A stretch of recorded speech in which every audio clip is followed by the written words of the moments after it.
issue, the Sirianni-Hurts relationship. She calls it a work in progress.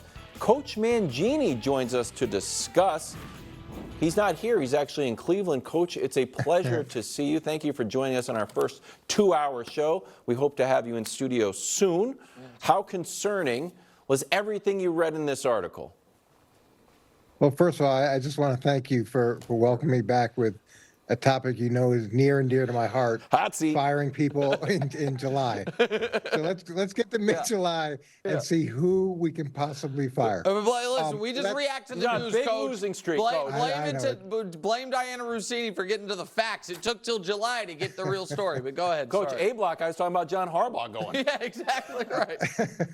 You're coming out hot. Here we go. Look, the article's, he's in a concerning position regardless of this article. Whenever you fire both coordinators, you're in a spot where there's nobody left to blame. It's on you. You've got a quarterback that you just signed to a long-term big deal, which you were a intricate part of. So you've signed off on his ability and what you think he can do. And so he's not going anywhere. So now it just comes down to you. The special teams coach isn't going to satisfy anybody, and that's the only guy who's got left to get rid of. So that's where he's at. But when you look at the idea that he was too conservative with his play calling, I don't think that's a fair narrative. I don't think that the decisions he was making were necessarily the wrong decisions from this perspective. Hurts had 15 picks last year, which was equal to the amount he had the previous two seasons. The defense was challenging at best. Okay, significant amount of problems. So if you don't commit to running the ball, then you're just putting that defense back out in the field, which is going to obviously lead to more points, which is going to put you in a position that's more and more difficult. So trying to control the clock and take some pressure off an area of extreme weakness, that's not a bad idea either. So before, I want to get to Jalen Hurts in a second, but before I give my take on that, there was something else in this article that struck me as outright bizarre, and I just want your perspective or history on it. Diana wrote, she said, Howie Roseman clearly has all the power. That's not unprecedented. There are certain places where the coach has more power, certain places where the GM has more power. What I couldn't believe was she explained how he picked the offensive coordinator and the defensive coordinator, he being Howie Roseman, the GM. Coach, in your experience, how rare is it for a head coach to not have control of his own staff?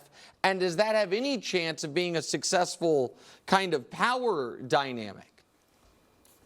It's pretty rare. It's not unprecedented, but it's rare. And here's another thing that I thought in reading this is you're mad at the head coach for potentially micromanaging the quarterback, for not allowing them to make the decisions that he thinks is best, and he's trying to control his team, and he has every right to. And in being mad at him, you're micromanaging him. You're deciding who he's going to have to work with, and you continually cut his legs out.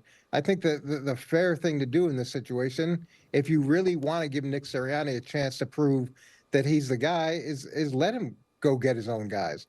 Let him fail with the way that he wants to do things, as opposed to be in this situation where, he can easily take a step back and say they weren't my guys. And look, I know it wasn't what anybody wanted in the finish of the season last year, but you got to give him credit for going 10-1. It's hard after a Super Bowl, and we see it year in and year out that the Super Bowl loser has a huge hangover. They defied all expectations to get to where they were, and it kind of caught up with them later, which makes it all look terrible. The other piece of this that was to me a flashing red alert of concern is calling the relationship with Jalen Hurts a, quote, work in progress. They've been together for essentially Jalen's whole career. Yeah. Since Jalen's been the starter, he's the only coach he's had. There is not a relationship in my life that 3 years in I was like, you know what? It's not working. And then it ended up working. Well, Josh. No, I've always liked Josh. The closest thing's probably you and me, but we had it figured out by 18 months, buddy. So, there isn't, that to me, Coach, is really concerning. And I understand why they don't get along, or get along is probably too strong. Why they have personality conflicts. They're very different people. Yeah. And so Jalen Hurts, people can say he's a little too cool, but I think he's just, that's the way he is. He's composed, he's thoughtful. And Sirianni's not. And you guys, everybody made fun of me for this moment in the Super Bowl. I hope you. I love this. This moment in the Super Bowl, not him yelling at Chiefs fans, not him doing any of this other stuff. This is in the Super Bowl. The coach is preening and the quarterback's like, calm down. That is weird, Coach. And so those two people are not naturally going to be copacetic typically. You know who he reminds me? Especially in the midst of struggles. Okay. What? Go ahead. Well, this sets me up perfectly. Stoic guy who's all about football and doesn't want any of your hijinks or nonsense, or preening to the crowd or doing too much. You want Coach Mangini to leave us? Well, and go Coach Mangini is also cut from the same cloth. But Coach, do you think they had the meetings with Belichick, or calls, or just, let's call it a flirtation with Belichick? Do you think that ever comes to fruition, and does it weigh on Sirianni's mind? He claims it didn't.